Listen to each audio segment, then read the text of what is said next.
Welcome back, guys, to Pirate Talk Radio. This is episode 111. My name is Davram, and thank you very much for hanging out, tuning in, listening, watching, wherever you are, and however you may be enjoying this show. Thank you very, very, very much. This week has been crazy.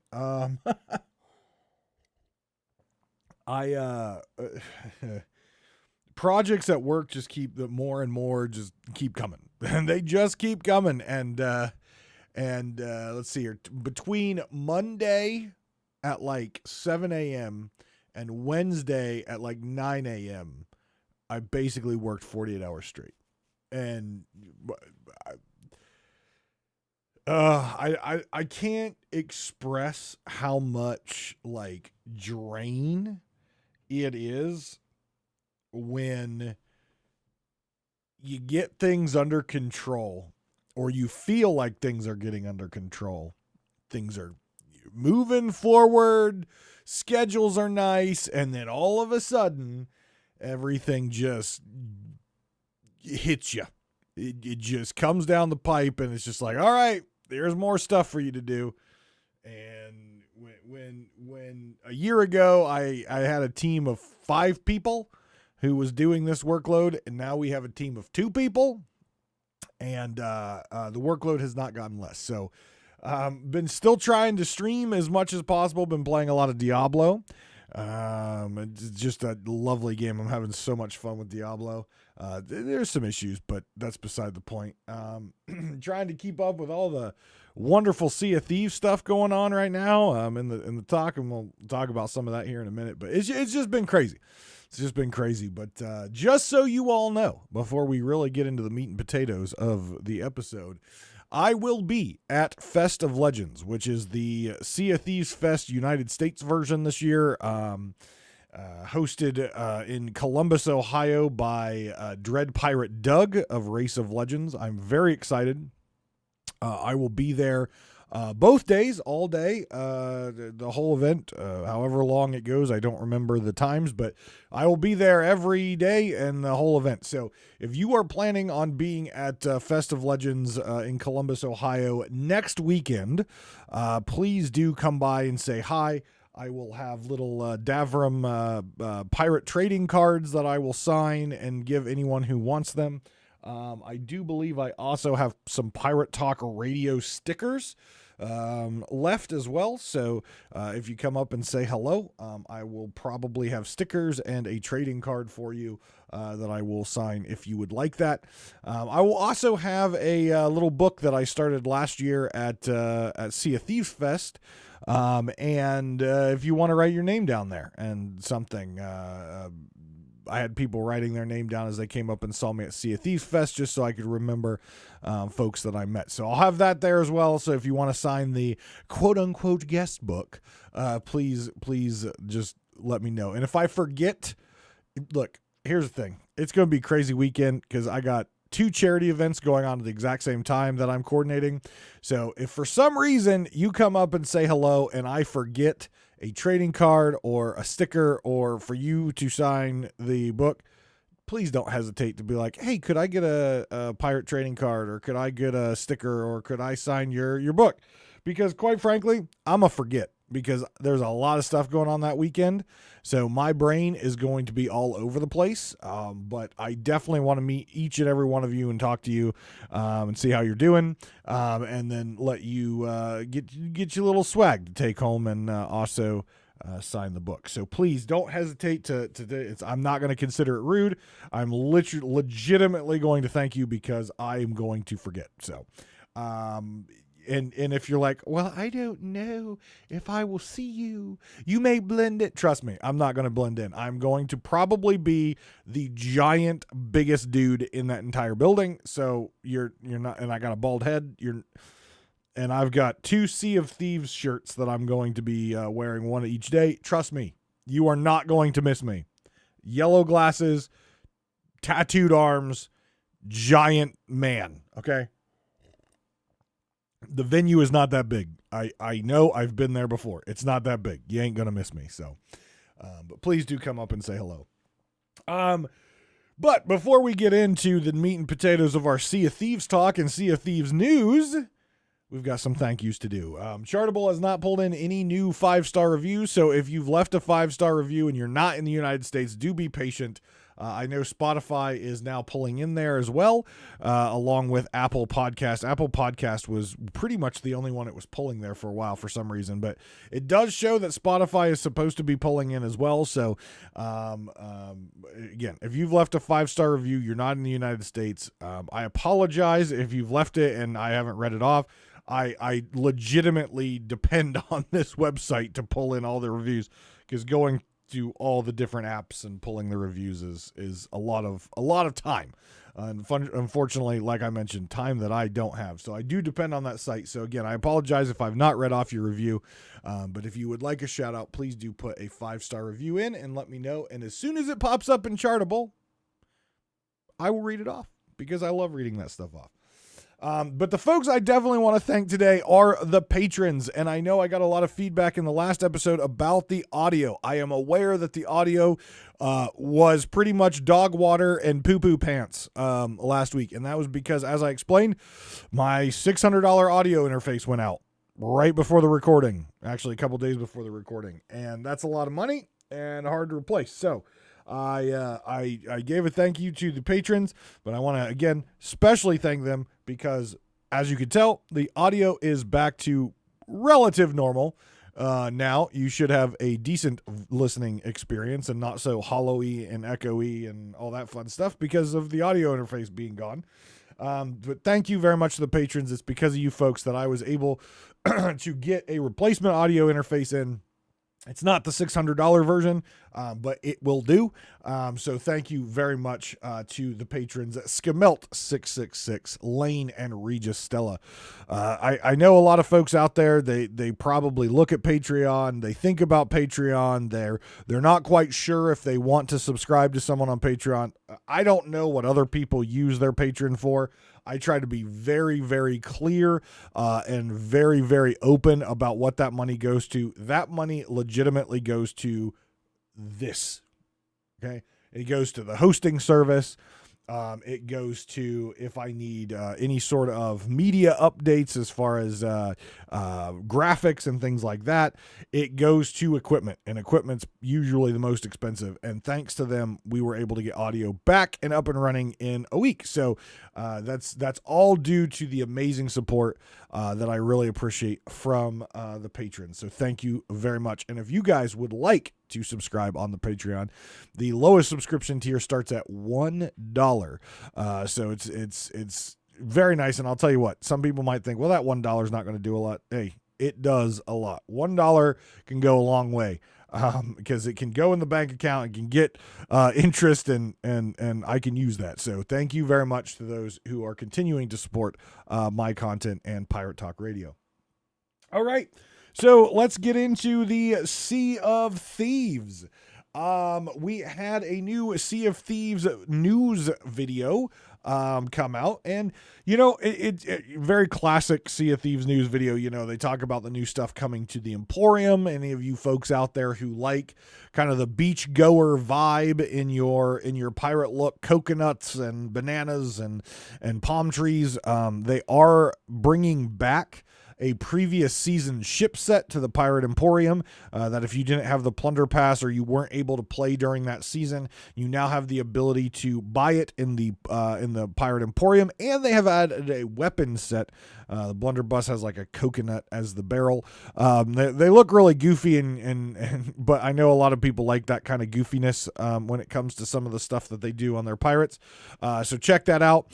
Should be live in the Emporium right now, actually, because the update pushed out to production. So we should be able to see all the new Emporium stuff.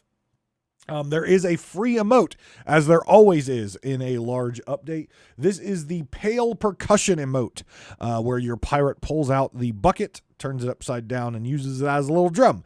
So, again, make sure you get into the Emporium and make sure you do hit that free emote there.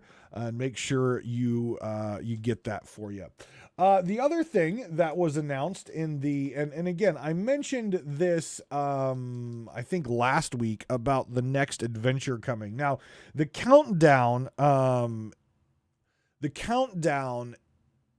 in the game is not really it's counting down to the next adventure, but we just had, it didn't really give us a lot of details necessarily on what this adventure is, right? So here's the thing, and I can't really go into why this is the case. I honestly have no clue why they chose to do it this way. But it doesn't appear to be the third step of the Briggsy tale. Remember, the last time we had adventures, we had a Briggsy tale, we had a continuation of the Briggsy tale, and then the third adventure was supposed to wrap that up as she went into the Sea of the Damned to confront or to work with the Dark Brethren and all that stuff. It doesn't appear that this particular adventure is going to wrap that up. I didn't get that vibe, okay? I didn't get that vibe based on the Sea of Thieves news and the little video they had in there. I got this vibe that it's going to be another story arc. Now, though I love the adventures, some have been rough, some have been really nice. I really wish they would have continued to do the 1, 2, 3 parters and tie up the storylines or tie up ends before moving on to something else. Some of them were tying together as we're painting a bigger story, but each of them had kind of a tie-up point in what they were trying to tell. The story they were trying to tell had a bow on it at the end, but it also might have led into something else. This Briggsy one, based on the most recent kind of tease of what this next adventure is, it feels like the Briggsy one was 1, 2, and we'll get back to it later, which I'm really not a fan of because everyone was really enjoying the Briggsy one. I had my own personal reasons on I believe the one where the red sky and the spinning stars really didn't hit for me because it was making me ill, but overall the story throughout the first 2 Briggsy adventures was really nice. We were learning a lot about Briggsy, we were learning about her past, and Briggsy is one of those characters that regardless of what we know about her, just playing the Briggsy adventures in the Tall Tale was enough for most people fall in love with that character. Yes, she was the bad guy in those Tall Tales, but the story and more so the I guess voice lines that she had, she was just a fun end boss to those Tall Tales, and there was a lot that I wanted to know more about Briggsy, and these adventures were starting to do that. They were starting to fill in some of those gaps, and they started to give kind of Briggsy a little bit of empathy and a little bit of humanity in that she cares about Tasha, and she wants to be able to help Tasha with this whole skeletal curse thing. But now, with this new one, it appears that this one is going to revolve around the Pirate Lord and specifically some lost artifacts that have been stolen from the Pirate Lord.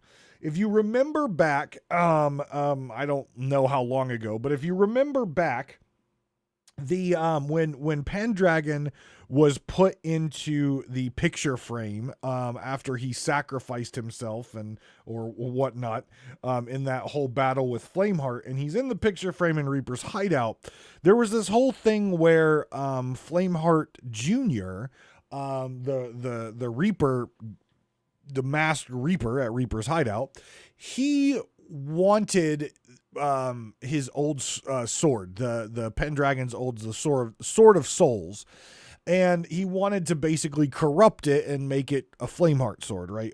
A sword of flame.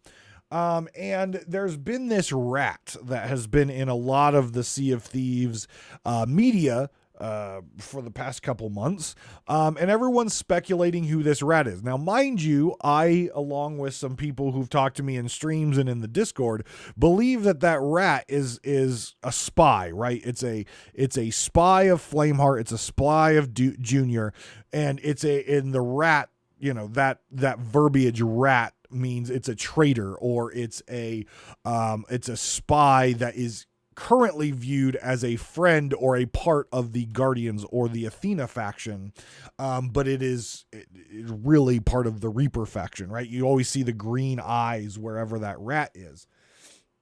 People thought maybe the rat was going to play a part in the mystery. It didn't appear that way. But this rat is still there. And you see the rat in the video in the Sea of Thieves news when they're when they're talking about that the pirate lord has lost these artifacts and we have to go figure out why, where, who took them, where they're at, etc., etc. That rat is still very apparent and actually takes a very center piece when the pirate lord's talking to people at the outpost. The rat is like really close to the camera watching down. It reminds me of the Reaper bird they were using for a while, the Reaper parrot that would be kind of stationed around these different outposts, basically spying on everything. That's kind of what this rat reminds me of. But the green eyes and everything, I really feel like this rat is part of the Athena group as we view it, and the rat is someone, maybe a ghost or someone like that, but has turned on the Athena group, right? Has turned its back on the Athena and is now allied with Flameheart. Now, I've heard some speculations from folks that maybe the rat is Duke in disguise. I don't know, but I remember way back in the day, we talked about H, in the mystery, and we still don't know who H is. The mystery has now concluded. Congratulations on whoever solved that one. The last step took folks a very long time. And I will go through the codes in case anyone still needs to know the codes. And again, I will warn you, spoilers when we get there, but we're not there yet. But the idea of H being a former gold hoarder that in the comic books was expelled from the order. We talked about this a while back when the mystery and the rat was just starting to get some really big attention. The mystery had started. We started to speculate on stream. We started to speculate in Discord that might be the gold hoarder from the comic books who was kicked out of the order, who left the order. And what's really interesting is I think last week, before the fourth part of the mystery was solved, Falcor actually posted a video going through the exact thing that I had talked about a few months prior about this gold hoarder being H, and the gold hoarder is the one that, left the order because of reasons. And he had a whole video on it, and you can go check it out. But that gold hoarder we haven't heard from since. And so it would make sense. This person obviously doesn't like the gold hoarders because of that, what happened to him when he was training / being in the order itself. And so obviously there's some animosity there. So I guess where I'm going with this is we still don't know who H is. We have this rat out there. Hopefully we figure out who the rat is. But there's a lot of empty, untied storylines, and they seem to be growing again. I thought we got to a point in Sea of Thieves where they were starting to tie up some of these storylines with these adventures. And now I feel like we're going back in time and unraveling things again. And I just hope that we can tie some of this stuff off. And I hope we figure out who H is sooner rather than later. I hope we tie off the Briggsy storyline.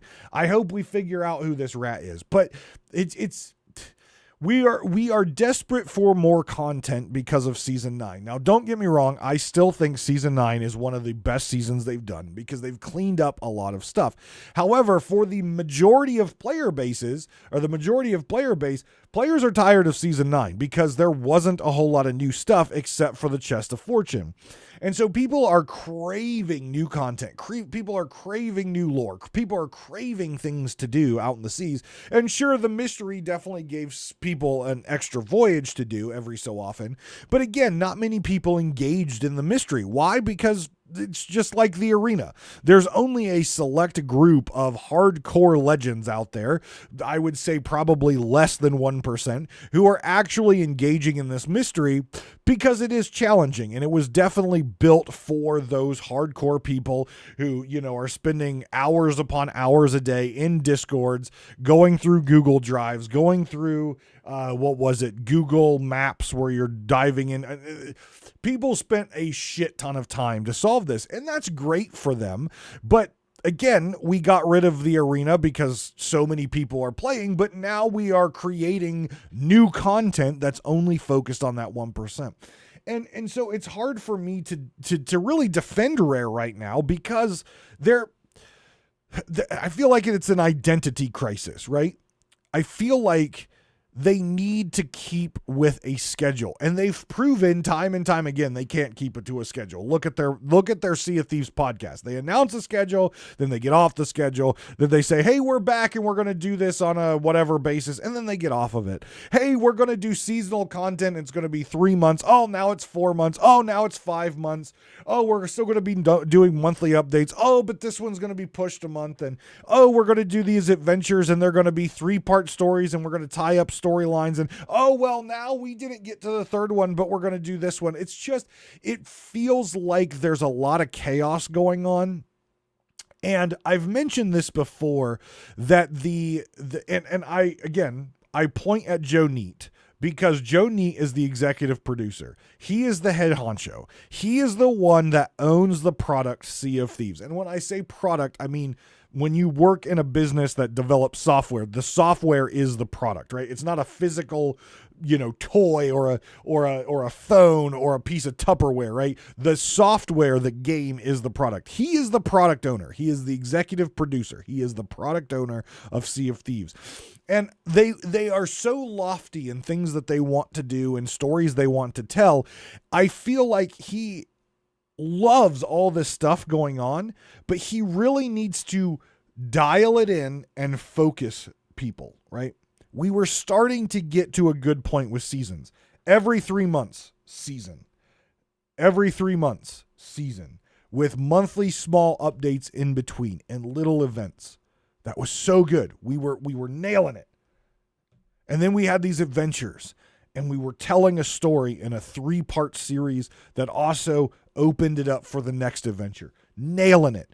Everything was focused, but it only stayed that way for a few months. And then all of a sudden, seasons were going to 4 months because they weren't ready. 5 months because they weren't ready. The monthly updates were off. The podcasts were off. Now we're getting chaos in the adventure system. And I feel like we're taking steps back because I feel like Sea of Thieves has bitten off a lot because they've got Monkey Island coming up, which in a tweet from Mike Chapman says that the first part of Monkey Island is not even ready yet, which is probably why they pushed things out to July, because he said it's not even done yet. It's not ready yet.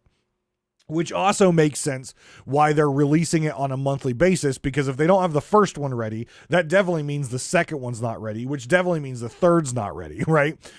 So that is a bit concerning to me, that we're a month out and they don't have it done yet. They still have time, but they also have this adventure coming in, which doesn't tie into the previous 2 adventures, it doesn't appear.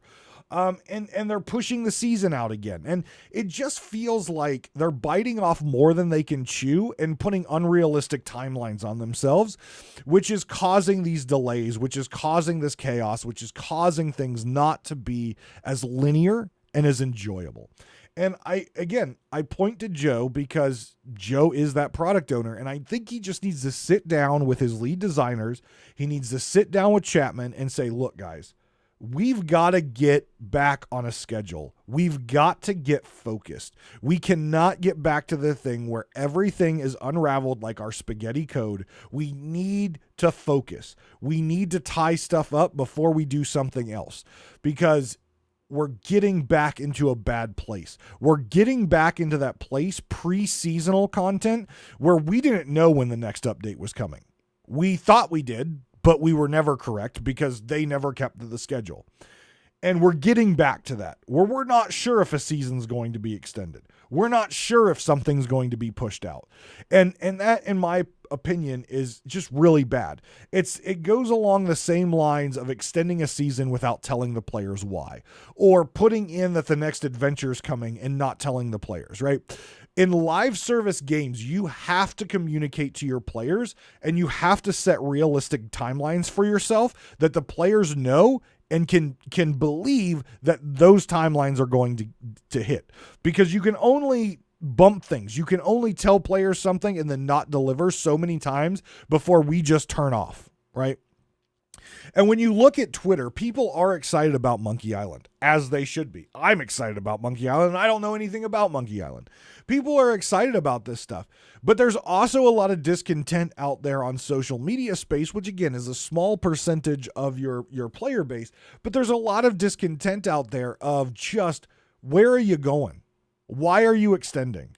What's your roadmap? Like, there is so much just confusion by the player base because we don't know what Rare is doing.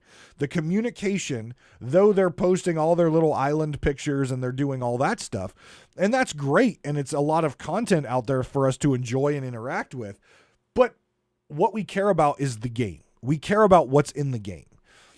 And it feels to me like they're losing that focus of that 1, 2, 3 month seasonal content with small updates, a series of 3 adventures that go story, tie up story, introduce next story. We're losing that. And that's a problem in my opinion. And I hope, maybe I'm reading into this adventure wrong. Maybe somehow this does tie up the Briggsy storyline. But from the information we got, it doesn't appear to be. Because the Pirate Lord had nothing to do with the first 2 Briggsy adventures. And now we're talking about Pirate Lord artifacts. I just don't feel like they're connected. And it really bothers me that we're getting back into that unwound chaos development cycle and game cycle. It really bothers me because when that happens, the code gets worse because it's all over the place. It's not focused. It doesn't have a clear path. The path keeps changing, and that's when things start to get rough. And we do not need things to get rough after we've cleaned up so much in season 9. So I hope Joe can get that together. And I hope he can start to focus folks and start to get things back to where they were as they were starting to do this seasonal content, get back to that consistency and get back to a clear and communicated path forward for the players. We have Twitch drops coming. Twitch drops will be happening for partnered Sea of Thieves streamers from June the 23rd to June the 26th. Okay, June the 23rd to June the 26th. You will get 1 emote and 3 pieces of the Sapphire Eastern Winds set. It should be the last 3 pieces that have not dropped yet, along with an emote. 1 hour per drop, making sure you're claiming it each hour before it kicks over to the next one. There is a great, if you are not somewhere near your computer, or you don't have your, you're not watching it on your phone. I don't watch Twitch on my phone. But what you can do is there's a great add-on in Google Chrome for Twitch. And what it allows you to do is you can just keep Twitch open, keep a tab open, and it'll automatically claim everything for you. And that is called the automatic Twitch extension for drops, moments, and channel points. So I would suggest getting Google Chrome, getting the automatic Twitch extension, and then next weekend, if you don't have the time because, maybe you're tuning into Festive Legends, maybe you're at Festive Legends. Either way, that way you can just set it up on your computer on a tab, go to Festive Legends, have a great time, and still get your drops. So again, Twitch drops 23rd of June to the 26th of June. That was announced in the latest patch, which the Sea of Thieves video is obviously, the news video is obviously launched, usually when they do one of these patches. The other event that's coming, and in fact, if you're listening to this right now, it has already started. It started on June the 15th. So as of this recording, it started 2 days ago. And it goes throughout the weekend. I think it actually might go a little bit longer. I'm going to pull it up here real quick. Sea of Thieves. What is this called? Captaincy Week. Captain Week. Let's see what the actual date is. It is June 15th to June 22nd is Captain's Week. There will be a link in the description of the YouTube video. It'll be in the show notes for your podcasting apps where you can go check out what all Captain's Week entails. But I will give you a brief synopsis of Captain's Week and things going on here. So a large number of pirate and ship milestones have been rebalanced to make gaining classes easier, and any progress already made will automatically convert, potentially boosting players to a higher class. The number of classes required to buy 4 tiers of trinkets has been significantly reduced. The cost of saving cosmetics to captain ships has been removed, and this function is now free. The gold cost for purchasing ship decorations and trinkets has been significantly reduced, and any captain's beds that unlock through milestones will now unlock at Class 2 instead of Class 5.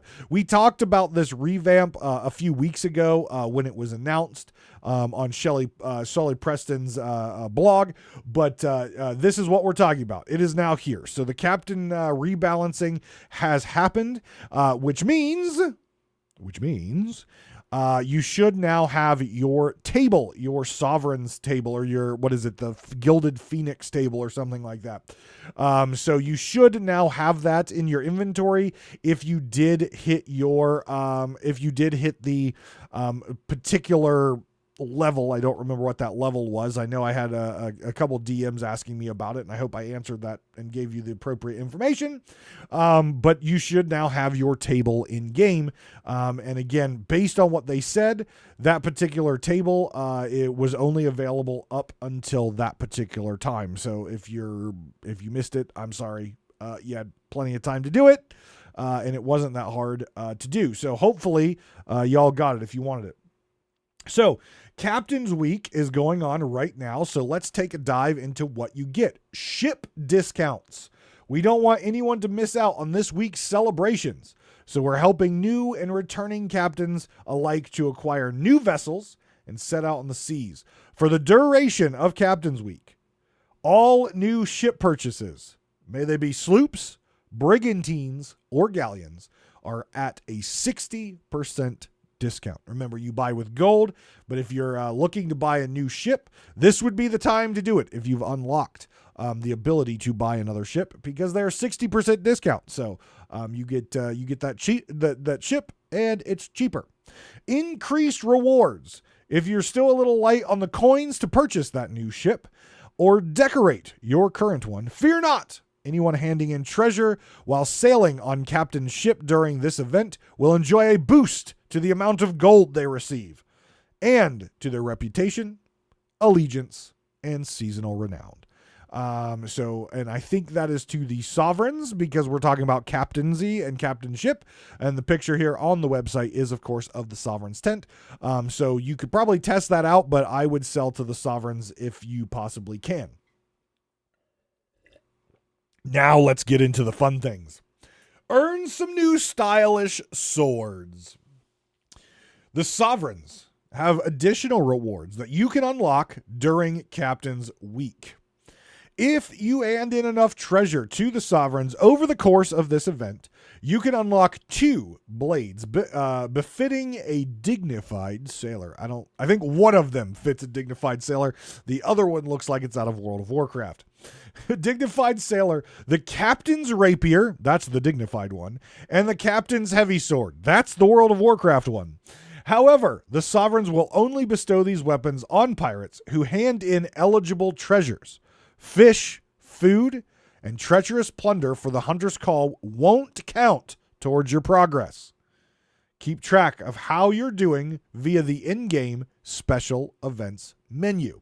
So the first sword, the rapier, while sailing a captain's ship, cash in small fortunes worth of treasure to the sovereigns, cashing in 5 items. So 5 items which are not fish, food, or treacherous plunder will get you the rapier, which looks really nice. It looks really nice. Then the World of Warcraft sword looks like one of the Paladin World of Warcraft swords. While sailing a captain's ship, cash in a sizable fortune to the sovereigns, 150 items. that are not fish, food, or treacherous plunder will net you the World of Warcraft Paladin sword. It actually looks really cool. It actually might be a sword that I might use potentially. So yeah, get that in there. As of the time of the recording, you've got just under 5 days left to get 150 treasure items turned into the Sovereigns with a captain ship. Also, during Captain's Week, 15th of June to the 22nd of June, we want to carry some captaincy perks into your own home. To tie in with Captain's Week, the Sea of Thieves 24-karat gold-plated Athena Fortunes ship plaque is available from the Rare Store. Is on offer at a substantial discount during Captain's Week. Let's see what this substantial discount is. I don't know what it usually goes for, but currently, right now, it is on sale for $20.99. I am not sure what it normally sells for, but $20.99. And in fact, based on what I can see on their website, they are sold out. So you can't add a quantity, and it says be back soon. So looks like a lot of people dropped on this deal. So if you are interested in the 24-karat gold Athena's Fortune ship plaque to put in your own gaming area at home, you may want to check out the Rare Store and keep your eye on it, because it does appear that it is out of stock right at this minute. So keep your eye on that. And while you're over at the Rare Store, make sure you check out all the other cool things. They've got things to decorate your area. They've got the Hoarders Hunt t-shirts, which are really, really cool. I wish they would do more zip-up hoodies. I really do. It makes me sad that they don't have a lot of zip-up hoodies, but I always keep my eye on the Rare Store, because I'll tell you this. There are a lot of things in the Sea of Thieves section or the Rare Store in general that the new things come up all the time, and if you don't see it, like, they don't advertise a lot of stuff on that store very often. So I check that store like once a week, because sometimes something cool will sneak in there, and then when I realize it was in there and I missed it, I'll get upset. So definitely check out the Rare Store if you're a fan of having crazy stuff hanging behind you like me. And I'm definitely got to get some stuff for the new studio, which is almost done. I keep saying that, but I'm telling you, it is almost there. I'm so excited.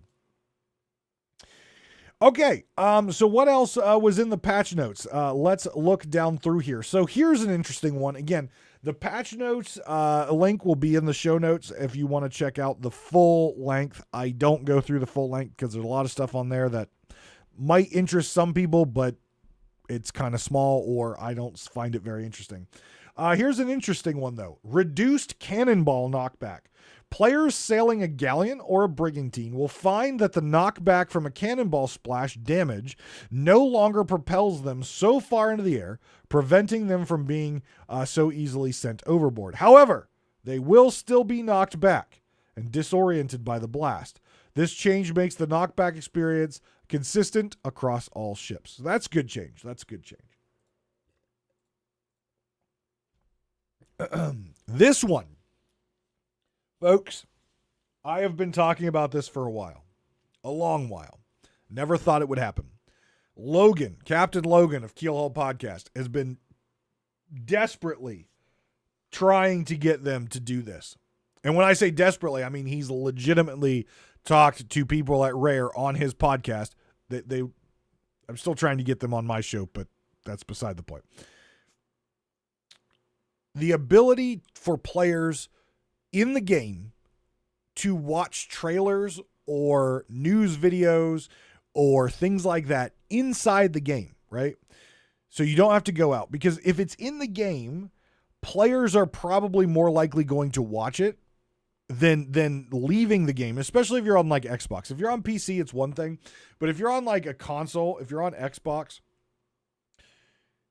you'd have to then go to a PC or pull up your phone to watch some of these videos. So having a video feature inside the game for players to catch up on the adventure, to catch up on the mystery, to get the news, things like that would be huge. And I've been saying it for a while. Logan has been wanting it for a long while. Well, guess what? It has begun. It has begun, and I'm super, super stoked and excited to see it. So video support. Players logging into Sea of Thieves will find that the front end menu now has the ability to display video content. This will serve the latest trailers and content directly in game, and once watched or skipped, will return to the beloved map table animation.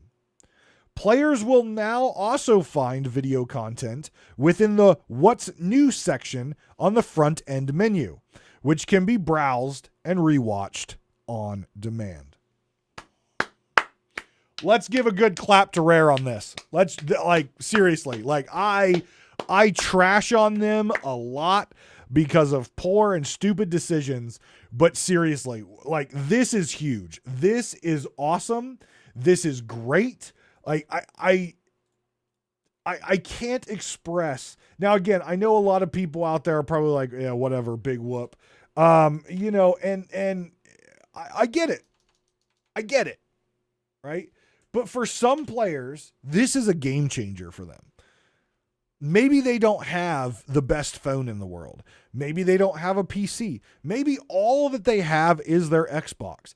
And the fact that now they have the ability in their favorite game or one of their favorite games to watch the latest cinematic trailers from YouTube, to watch the latest Sea of Thieves news, to watch the latest mystery stuff right inside their game without having to pull out a phone or finding someone who has a tablet or something like that. I get it. It's 2023 and people still think that everyone has access to a smartphone, high-speed internet, unlimited data, a computer. People still have this viewpoint that all gamers have access to all this technology, and it's just not the case. Now, do a majority of? I don't know. I would guess so. But the fact that you can now do all this inside the game without having to go to external sites and locations is absolutely amazing. And I'm so glad that Rare did this. And I'm just in the words of one of my favorite YouTubers, Mumbo Jumbo, I'm chuffed to bits about this. I think this is great. And it also allows me as a player who maybe doesn't see the YouTube content right immediately. When I log into the game, I can now get up to date on what's going on. So well done, Rare. Good job, folks. This is exactly what we wanted to see. Obviously, when I stream next, I'm going to be testing this out. And I'll report back if it works really well or if it's kind of clunky. But at least this is a start. It is a start to get some of this in there because, again, there are players who didn't get to play the first adventure, the second adventure. They didn't get to play some of this time-limited stuff that's not coming back. And this is a start where Rare can maybe start to put some of that stuff inside the game for returning players or players who want to relive some of that cool content, some of those cool cutscenes and story pieces. So this is a great start. I hope they continue to build on it. And this is awesome for everything and everyone. So well done, Rare. I love this. 100%. Can't say enough about it. Mystery. You know me, I'm not huge into the mystery. Personally, I think it's too much time commitment outside the game, and it's not something that I'm really interested in diving into. I know a lot of people. I know several people are who are friends of mine, but quite frankly, it's too much of a time commitment, and you're not getting basically anything in game out of the outside of game time commitment, right? Oh, well, you unlock the voyage. Cool. I've been unlocking the voyages, and guess what? I haven't done anything of the outside stuff. So there you go. But yeah, it is what it is. So spoiler alert for anyone out there who has not done the mystery, who is still trying to do it on their own without actually looking up guides and stuff. At this point, you may want to skip ahead on your podcasting app like a little bit, because a couple minutes maybe, because what I'm going to do is I'm going to go through the codes, right? I'm going to go through the codes. So for anyone out there like me who has no interest in the out of game code breaking crap that they did, I'm going to give you the codes. So that way, now that it's done, before the 22nd, when the mystery is done and over with, You can go in, type in the codes in the website, and then you can go do the voyages and get all your in-game stuff unlocked. So here we go. Here's your spoiler. I've warned you. Don't complain at me. The answer to puzzle 1 in order to unlock the voyage is the word outcast spelled in Leet speak. So that is 0UTC 45T, right? Outcast in Leet speak. Replace the most of the vowels with numbers. So again, 0UTC 45T. The puzzle number 2 for the code on the website that you have to type in to get access to the voyage in game is two-faced. That is the number 2, FACED, two-faced, with the 2 being a number, not a letter. Code for number 3 to get the third voyage in game is 3GDURG.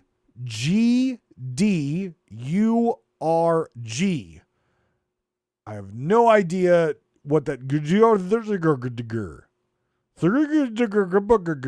I have no idea what that's supposed to spell out or anything. But anyways, it's 3GDURG. That's how it looks to me.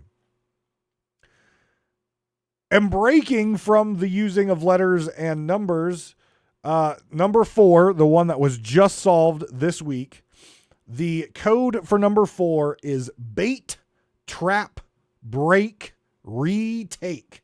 So that is all letters with spaces in between, BAIT space, TRAP space, BREAK space, RETAKE.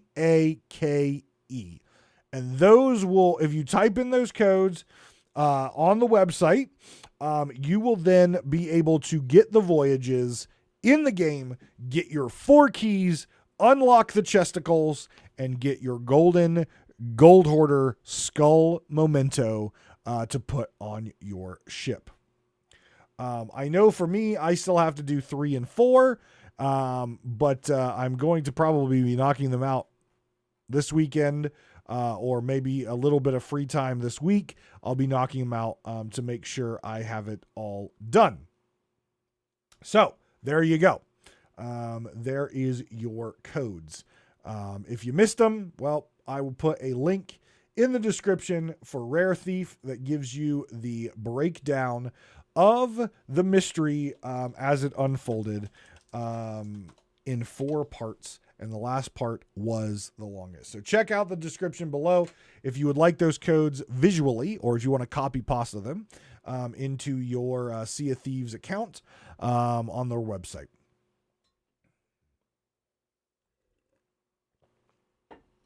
So let's talk a little bit about Monkey Island, shall we? We talked a little bit last week.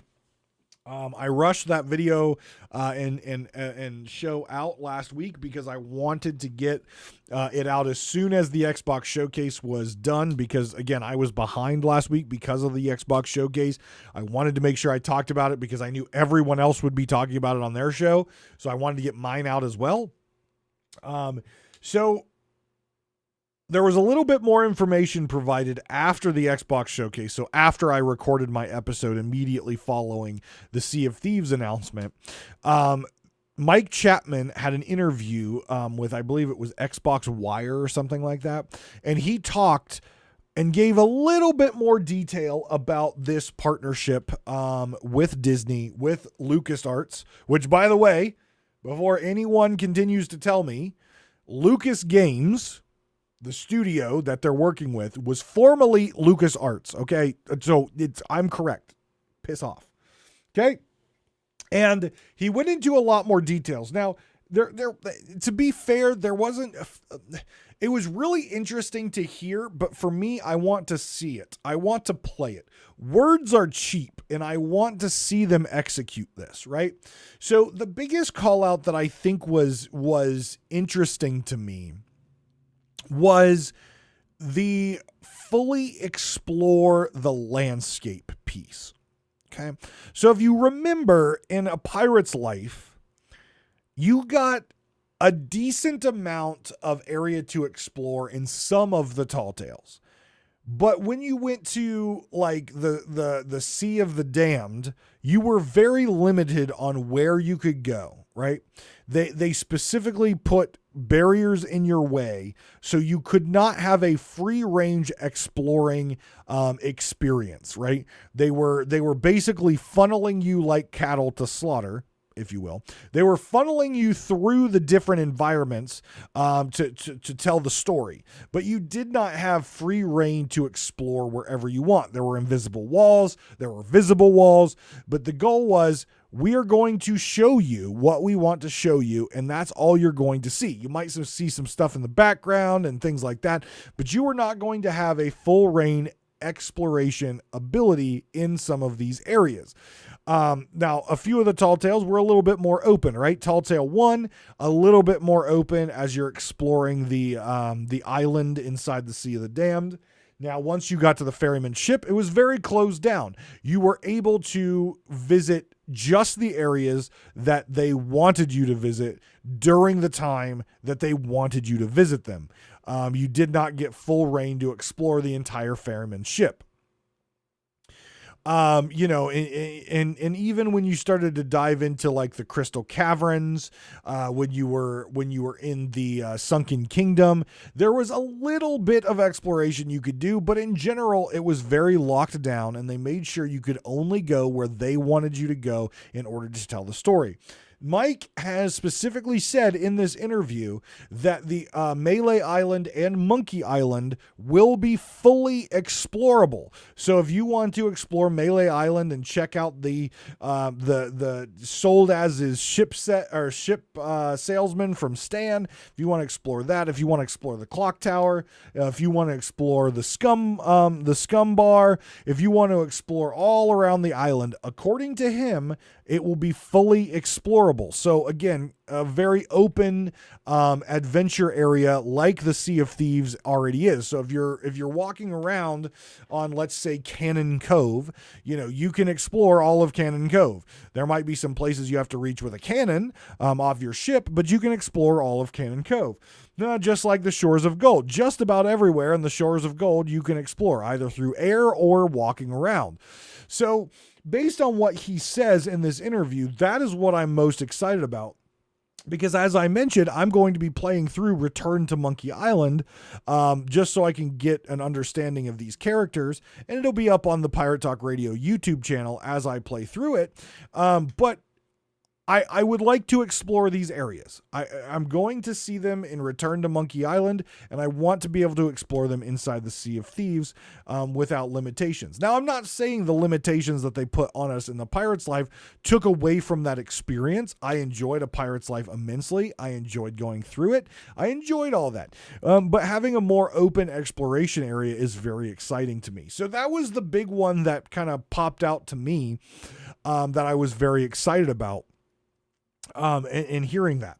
The other piece that I'm very excited about is that they have the original voice actors coming back.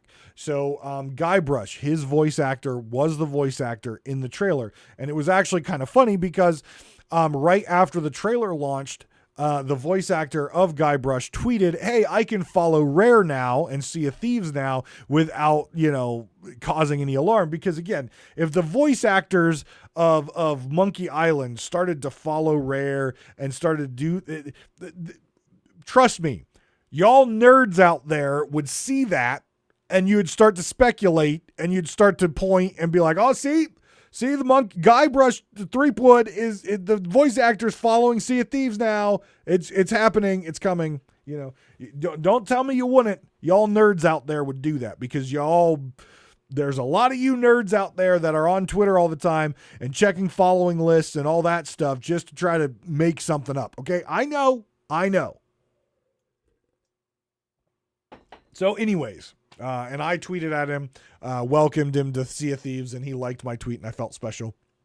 But the original voice actors are back. So I'm excited about that. Obviously, we did not have the original voice actors in A Pirate's Life, just because, again, this is nothing against the voice actors of Monkey Island, but when you're talking about people like Johnny Depp, And those folks, a little bit more pricey, right? Those folks are a little bit more pricey. And in fact, when Disney does Pirates of the Caribbean inside their games, they don't use Johnny Depp for Jack Sparrow or the other folks anyway. So it's not that Sea of Thieves couldn't afford it. It's literally that Disney doesn't even pay for those folks to do voice acting, right? So, but for fans of Monkey Island, and for those of you and those of us who are playing through Monkey Island, in order to prepare for this upcoming, what I'm going to call DLC, the free DLC of Legend of Monkey Island, it's going to be nice that the voice actors that we hear and fall in love with in Monkey Island video game is going to be the same ones that we hear and fall in love with